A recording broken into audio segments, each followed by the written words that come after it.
નમસ્કાર દર્શક મિત્રો, દેવમિરર ન્યૂઝ સાથે હું વૈશાલી પોબારો સ્વાગત છે આપ સૌનું. કરીશું નજર આજના સમાચાર પર.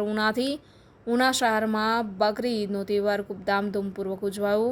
મુસ્લિમ બિરાદરો મોટી સંખ્યામાં ઈદગાહ પર જઈ અને નમાઝ પઢી અને ખુદાની બંદગી પાબંદી કરી. મુસ્લિમ બિરાદરો બકરી ઈદના તહેવારના દિવસે એકબીજાને ઈદ મુબારક કહે છે અને ગળે મળી શુભેચ્છાઓ પાઠવે છે. સાથોસાથ મોટી સંખ્યામાં ઈદગાહ પર જઈ અને નમાઝ પઢે છે. ત્યાં પીર બાપુ ત્યાં ઈદગાહ પર તકરીર કરે છે અને અનેક ભાઈચારાના સંદેશ પીર બાપુ આપે છે. યુવા પેઢીને પણ સોશિયલ મીડિયાથી દૂર રહેવું, કોઈ પણ વાંધાજનક પોસ્ટ ન કરવી, તેવા અનેક સંદેશ પીર બાપુએ આપ્યા. સાથોસાથ પીર બાપુએ સમગ્ર ભારતના તમામ લોકોને ઈદ મુબારક કહ્યું. સાથે આપણા ભારત દેશમાં ભાઈચારો રહે તે માટે ખુદા પાસે દુઆઓ માંગી હતી. પ્રશાસન, નગરપાલિકા તેમજ તંત્રનું દિલથી આભાર વ્યક્ત કર્યો હતો.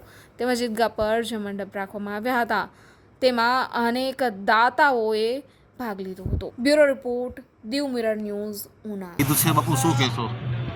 આજે ઈદે કુરબાનીનો દિવસ છે, જેને ઈદે અઝાબી કહેવાય છે. અને બહુ શાંતિ અને સારી રીતે ઈદગાહ પર ઈદની નમાઝ અદા થઈ.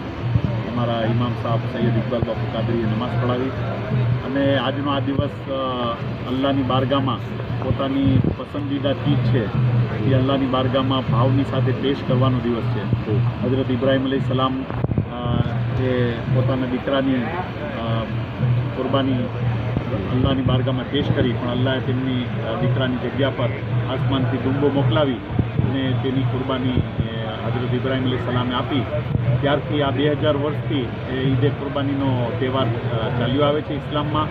અને મુસલમાનો ઈદના દિવસે પોતાના ભાવ છે એ અલ્લાહની બારગાહમાં પેશ કરે છે અને અલ્લાહ રાજી થઈ જાય અને શાંતિની રીતે આ ઈદનો તહેવાર અદા થયો છે. ભારત દેશમાં બહુ સંપૂર્ણ શાંતિની સાથે અને ઉના શહેરમાં પણ પોલીસ પ્રશાસનની સારી કામગીરીની સાથે કાયદા વ્યવસ્થાની પરિસ્થિતિ જાળવી અને આ ઈદની નમાઝ અદા કરવામાં આવી. ઈદનો તહેવાર આજે સંપૂર્ણ થયો. યુવાનોને શું સંદેશો બાપુ? યુવાનોને શું સંદેશો? યુવાનોને સંદેશો એ છે કે પણ આજે કુરબાનીના દિવસે કોઈની લાગણી ન દુભાય, એવું કોઈ કામ ન કરે અને અલ્લાહની બારગાહમાં નમાઝ પડે અને ઇસ્લામે જે તરીકો બતાવ્યો છે યુવાનોને એના ઉપર ચાલે અને મોબાઈલનો ગેરઉપયોગ ન કરે, મોબાઈલનો સદુપયોગ કરે, તેવી યુવાનોને મારી ખાસ ગુજારિશ છે. જી આભાર. હાય, હું છું ક્રુઝિન સિંઘાનિયા. આપની આસપાસના સત્ય સમાચાર જાણવા માટે જોતા રહો દીવ મિરર ન્યૂઝ અને હા, લાઈક અને સબસ્ક્રાઇબ કરવાનું ભૂલતા નહીં. Thank you.